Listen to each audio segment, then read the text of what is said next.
we have just a few days to fix everything that went wrong with the Joker at the previous rally that we've been to. The reliability run nearly broke us. Torrential rain, a sleeping clutch, a car that won't start, and now we have just a few days to fix everything. Because the Joker has one more challenge waiting. 90 Bugattis, one destination. Sicily. But first, let's get to work.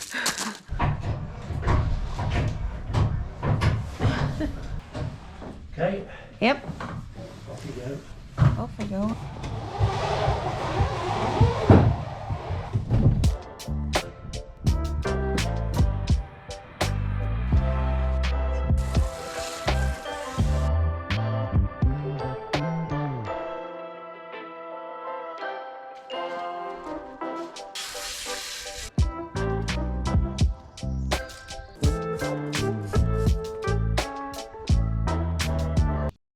First thing first, let's check the plugs and to see how healthy he really is, because I think it's running a little too lean. We had this bang bang misfiring.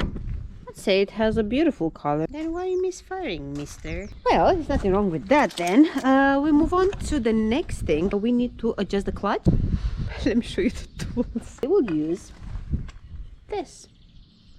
In order to get access to the clutch, we're going to need to remove these 3 bolts. So this is exactly what I'm going to do next. I already cut the locking wire. Since the bolts are different lengths, I'd better make sure they all go back where they came from. I think it should be the same as at grommet.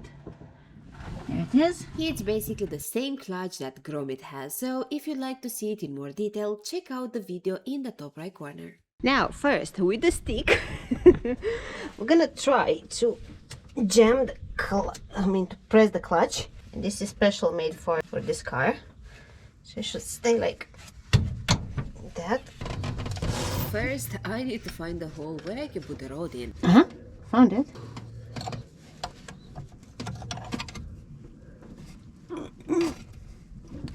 Been like this, it's been here, and this is one click. If you're curious how it works, Colin will explain in some proper English. So in here is a little hollow, and in there are a series of springs and ball bearings. In other words, every so often on that thread, so that is threaded to this. Every so often that ball will go clunk, and that's what you're feeling for. Only go clockwise.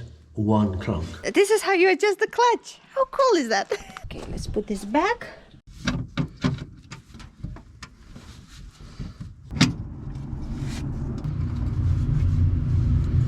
I will put some grease.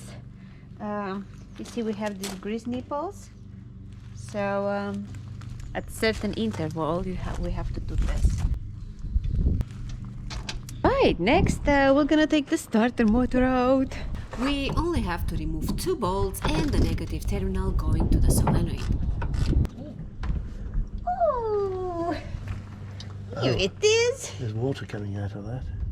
Oh yeah, it is. Is that from you or not? Is it going to rain? Shall we push it under the arch? We can push it under the arch.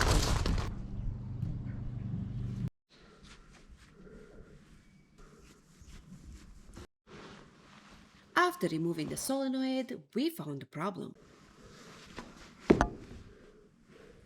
When we press the button on the starter motor, we put 12 volts through the wire on the right side. We have a big coil and a large winding that activates the coil, which pulls the solenoid. Bang! And that goes across from there to there. Well, at the moment, we don't think it's pulling anything because first we had a loose connection that we fixed quite easy, but then... At this solenoid, you can see this is quite messed up on this side. So basically, when this is on, it put 12 volts in here, and depends on the position if it's make contact or not. Sometimes it did, sometimes it didn't, because it depends on how it's worn in here. No connection. No connection. Turn it around, no connection. So only in one position, more part of this actually makes a good contact. Well, we can fix that bit by turning it round, can't we? Because this part is good. But what about on this side? I don't know. Can we turn that one round as well? You see how much it just took from this? So we took the bit off to see what we could do with it. Thingy. Well, nothing much, so we're gonna need to replace it.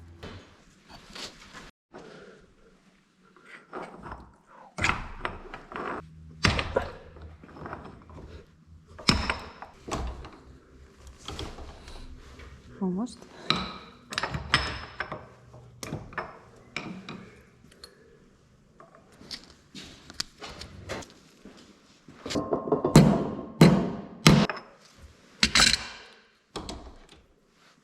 With this bit, we get away with just flipping it over. Oh, you didn't put this. Oh, no, I didn't.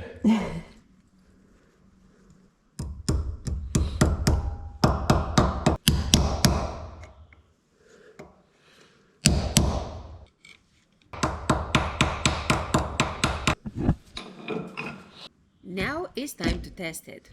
It's better, 0.2, good. but still not good enough. So we order a copper plate to make that terminal again. Then we push the Joker onto the garage before the weather got any worse. Because with cars like this, how they've been looked after over the years really matters. And the truth is, when you're buying the whole car, you're not buying just the car itself, you're actually buying its entire history.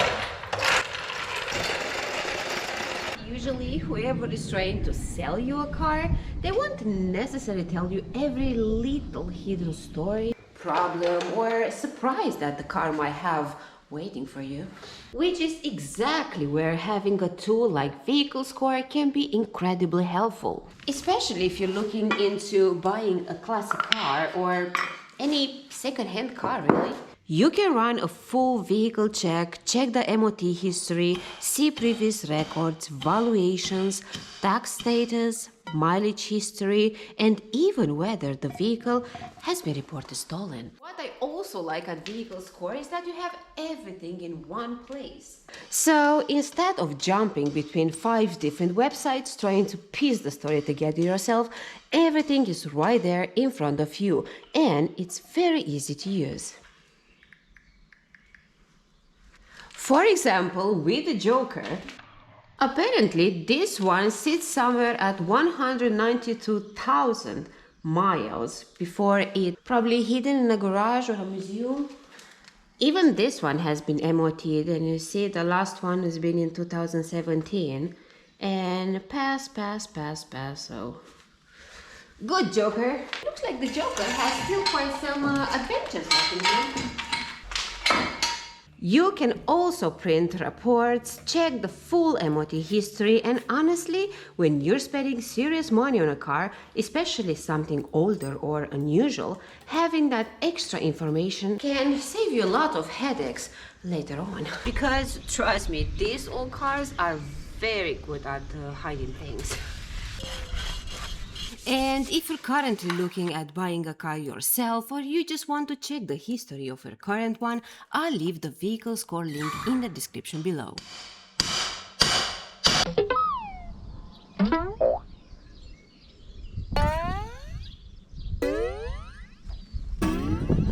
Now, back to trying to make this Bugatti behave itself again. We also top up the gearbox oil since it keeps leaking out of the air breather. Lost quite a lot. We have a special dipstick. Yeah, I think that's enough. So we have some copper. Now we're gonna need to drill a hole like this, and then to file it to fit the other bit in.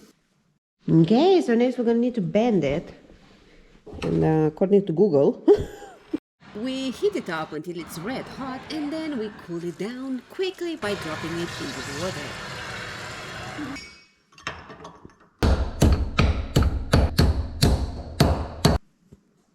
Looks about right.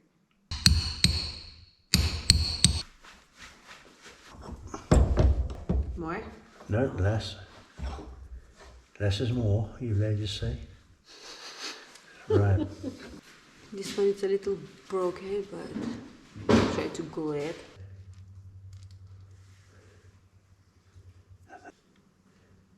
that is also broken.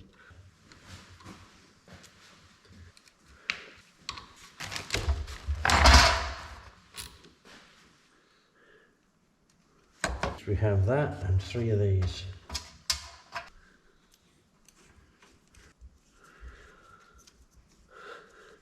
Okay, let's test it.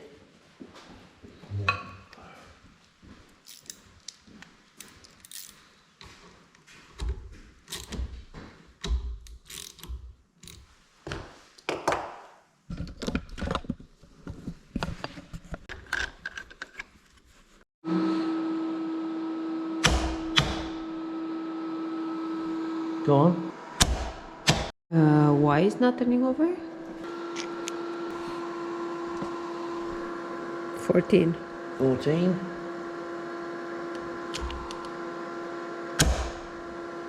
Oh, 0.8. 0.8. So it doesn't have enough voltage. It's not working. So clearly they're not at the right height or something like that. We suspected the solenoid wasn't sitting squarely. That on. It's 14, yeah. Oh, 07. My God. I think we need to turn the power off. No, that's fine. No, it's not fine. Maybe it's not curved enough.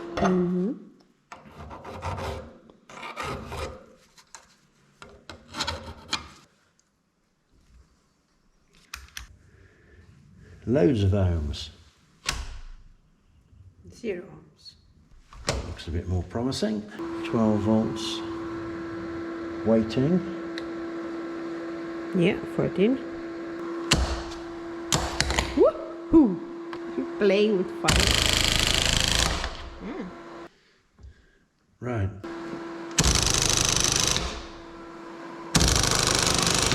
And so the problem was a loose connection because of this was too worn. And that big washer that connects these 2 terminals doesn't stay straight. They're sitting like...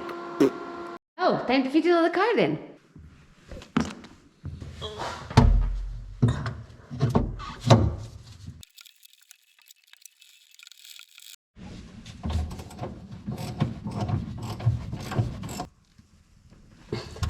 I think this was like that, judging by this thing here. And next is the terminal. Okay, the terminal, then the belt. Are we testing it? Woohoo!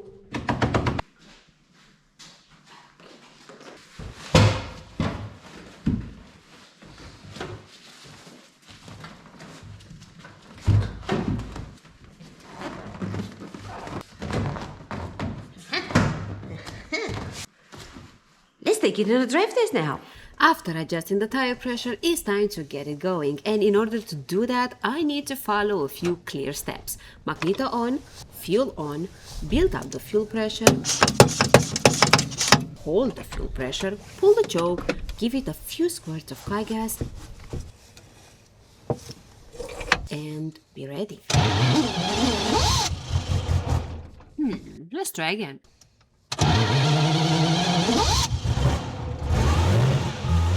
The warmer the engine gets, the less grumpy the Joker becomes, so it's finally time to hit the road.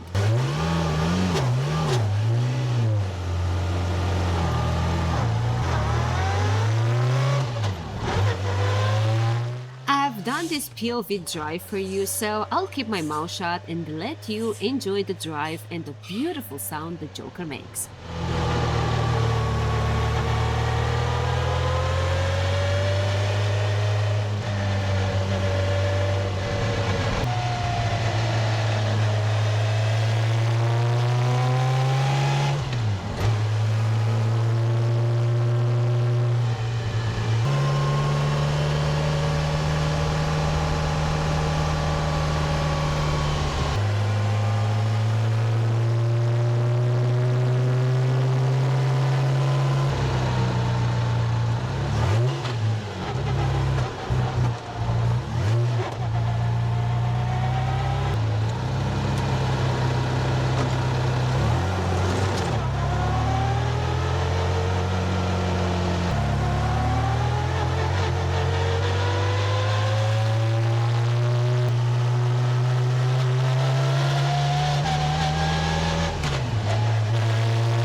we've done everything we can, and to be honest, the Joker feels fantastic on the road. But of course, the real test will come in the next episode, because very soon this 95 years old Bugatti will be heading to Sicily, surrounded by around 90 other Bugatti.